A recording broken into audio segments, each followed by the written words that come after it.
Hi, Guido Fox here. Welcome by new book report. Today I want to discuss with you this book from Adida, and it is really an enlightened master. He really talk about ecstatic inner feelings because of long term duration of meditation. He really talks about inner awakenings, and he wrote a book, Ecstaticness of the Heart Region, Ecstaticness of the Heart, and it's about 450 pages of information about spiritual awakening. And I read it for you guys, and I summarized it for you, and I want to share this knowledge to you. And the first thing is interesting on page 15 is about energy transmissions. A lot of coaches and spiritual masters are talking about energy transmissions. Actually, is that the master, the spiritual life coach, the Guido Foxes of this world, is giving the meditativeness energy, what is building up in my body after 6 years of meditation, fanatical meditation, to you. I transfer consciousness to you. I transfer meditative energy to you that you feel better. He says the state, I bring the state to the client and the power to the client. Consciousness is energy, consciousness is power, consciousness is love, consciousness is chillness, consciousness is everything. So the role of the spiritual leader, the spiritual coach, is energy transmissions. Energy transferings because you are in my energy field. Only because you're in my energy field, there is already a transferring going on. Only if you are in my energy field, there is already a transferring from high consciousness to some lower consciousness levels. It's easier to go to a spiritual teacher because the transferring of powerful consciousness, ecstatic happiness, is easier and faster than do it yourself for 6 years. So all the knowledge is inside me, and I can give you the knowledge and the state and the power to you because I studied also 6 years. So it is only knowledge about yourself, mirroring analysis, psychoanalysis, ego mind relationships that is transferring to you. So knowledge, state, and power are the three things what a spiritual leader or spiritual coach can bring to you. Next to the wisdoms of your career, your relationships, your leadership qualities, your business ideas, how you make money, etc., to put all your life things in order. Everything in your life must be smooth for enlightenment. For enlightenment is necessary that everything goes smooth in your life. From a 7 relationship to a 9, from a 7 leadership skills to a 9, because you want to have as less blockades as possible. How less social distracts, how less blockades in your system, in your thoughts, in your way of being, how more lighter you become in your life. How more lighter, how more easier, how more the spiritual streams are shining in your body, are streaming in your body. So that's the short knowledge about enlightenment and energy transmission in a shell. So on page 1997 and 116, I recognize a pattern from Adida that he talks about verkramping. He talks about that people are very, very tensioned. People are very, very tensioned. Mind tensioned, but also body tensioned. And that is, of course, related to each other. When the mind is stuck, the body is stuck. When the body is stuck, the mind is stuck. Mostly is it that the mind influences the body. But sometimes if there is a dangerous animal for your nose, then the body will be freezing and your mind reacts also on that. But mostly it is the mind influence the body. So if your mental distractions are dissolved, you feel it in your body and you're more relaxed and easy. So that is what he recognized. People are cramped, are tensioned, and with those energy transmissions and with the deep meditations, you can solve that tensions, feelings, and heavy weight on earth. You're stamping on earth, and not only with your body weight, but also with the mass you wear. You feel if someone is moving so heavy on earth, it means that he has a lot of mental burdens there. People are good in their energy. It's very rare, by the way, but if people are good in their energy, they walk very light on earth, and they radiate beautiness. They have a nice field and a nice aura around them. And that is what you can reach with tons load of meditation exercises. And Adida mentioned the Amrita-Nadi-Line, and he mentioned that, and he talked about the warm ecstatic heart region, and the top of the head is becoming warm too, with a small point here on the Sahasrara, and that is ecstatic Loden, and that is really a heavenly feeling, I can say, and it's very, very difficult to reach. The same as the Anya chakra. It's very, very difficult to reach, and if you reach it, to hold the energy there and your focus there is such from a difficult consciousness level. So it's very difficult to reach that kind of states. So meditate, and try to focus on your inner chakras can lead to the opening of the Amrita-Nadi-Line, the S-shaped line in your body. So there's what Adidan talked about. The opening of the Sahasrara is the opening of the crown chakra, and it delivers you extremely peaceful, ecstatic feelings. And last night I meditated 1 hour, and I do it actually every night, sometimes 1.5 hours, sometimes a half hour, mostly 1 hour plus. And last night I feel so much also my palms.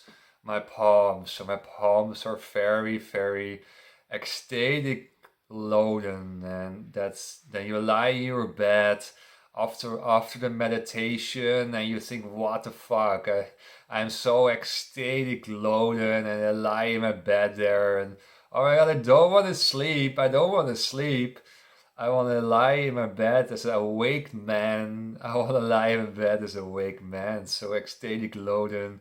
You lie there in your bed, and everything you feel is inside. So incredible nice. And more, and he talked about 131, about is that you experience of the outside world, the manifested world, he talked about it, will be less and less. So you create more, how you say, in your vision, a more distance feeling from the manifested world. You also not really care anymore about what is going to happen in your surroundings. You create a more soft, dense reality change in your vision, and you actually only focus inside, and everything becomes more calm and now nice outside, but you're not really heavily impressed by materialistic things. So if you see a nice building somewhere, oh wow, nice, and we go on, right? When you're we're on holiday or something, okay, cool church, nice here, but it's not very interesting.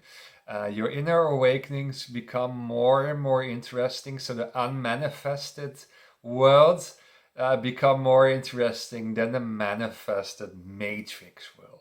So you escape the matrix, you grow out of the matrix, I think also, because I live already here 35 years, so I saw a lot of buildings and architecture and whatever. So you're less and less interesting in the manifested world.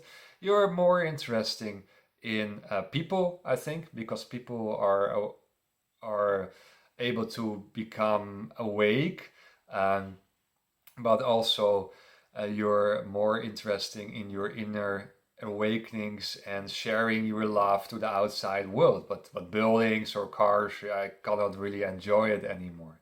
So that's what he say also. You're more on page 131 and 214 is that your experience dimensions. You talked about experience dimensions will be less and less and less. 198, and he mentioned there God is deconditioning nature. So when you grow up in the matrix, it's actually suppressed nature dimension. You're not really grow up in the nature, because otherwise you'll make already women pregnant when they are 15 or 16 or 14. Now we have condoms and that kind of thing, so you're not early man or early women. You are not searching for food in the nature. You have not hunting anymore. You go to the supermarket, to the lazy supermarket, and you have your food. So you're not really live in the nature, but there is still nature in you, but it's actually suppressed by social and society institutions. So the institutions of court, the institutions of school systems, of university are actually suppressing your nature. And what happened is that all the suppressions of the nature is coming out in emotional dysfunctionings on later age, mostly. Later age, we get depressions, burnouts, unhappiness feelings because we didn't experience nature so much. So in the nature, sometimes you have to fight, right, for your family or for your children, or you have to fight with an animal. And then we go to football matches and fight with the other supporters because we suppress nature in early ages. So society, matrix is eigenlijk suppressed nature. Enlightenment and spiritualities go through that natural phase, becoming a natural man or natural women and growing above natural conditions. And that's what he said also, God is deconditioning nature. So you grow out of this nature conditioning. You grow above it. It's above natural conditioning, but you touched in your life some moments of natural feelings. He talked about the mind flow, the geestesstroom in your body on page 208, 209, 213. And there he talks indeed about the shining matrix about your head, the halo, the famous halo of all those religious scriptures of Jesus, right? You see a big halo around his head as the enlightened halo, enlightened field around his head. So that's the S-shape Amrita-Nadi-Line you can opening up with a spiritual teacher next to you. That's the ecstatic inner feelings. Ecstatic inner feelings in your body is the Amrita-Nadi-Line. Amrita-Nadi-Line. You go into timeless happiness. Timeless happiness if you are there, if you can hold your energy in your body, if you can do it with all the exercises you do, if you can hold that, if you can hold that all the way, all the time in your contemplation, if you can hold that the energy in your system, you can do that. So always there in your chakra awakenings, always there in your timeless happiness. Very stable happiness, not your peaks and downs in the matrix. Wow, amazing, we go on holiday, peak, oh, we stay home, no, we have a downfall. So what happens in your spiritual awakening is you create a very stable happiness, inner feelings. Page 299, you have to break inertion. Inertion, laziness. I talked in the last video about 8 hours Netflix. I mean, if you watch a very nice documentary about Osho spiritual awakening, I'm okay with it. But laziness in life and inertion is disturbing your spiritual awakening. So become more active, physical active, mind active, read books, doing something, clean your own house yourself. Don't be lazy to have there a guy or a girl who is coming to your house and clean your house. Do it yourself, right? More active in your body, more active in your mind. Stay alive. Stay alive, stay active. That is door breaking the inertion phase, the laziness phase, right? Walk with attention on this earth. Walk with consciousness on this earth. Walk with religion on this earth. Have a goal in your life. Strive for something. That's much more important than all your Netflix adventures. So inertia phase, laziness is not combined with spirituality. Laziness is, by the way, something different than relaxing. You're able to relax fully for some hours per day. You can do lazy in your bath, or you can lazy in a spa resort. There's also moments of times of laziness, but do it on an active consciousness way. I'm fully relaxing now. I'm fully relaxing in the sauna. I'm fully relaxing in bed, but do it with a fully attention way that your body has to deserve it, right? To have also some relaxing times. It was a more short video, 450 pages of information, very dense information here. But there are times for long videos, there are times for short videos. Everything has its time, right? I wish you the best, and I see you grateful by the next video. Bye bye.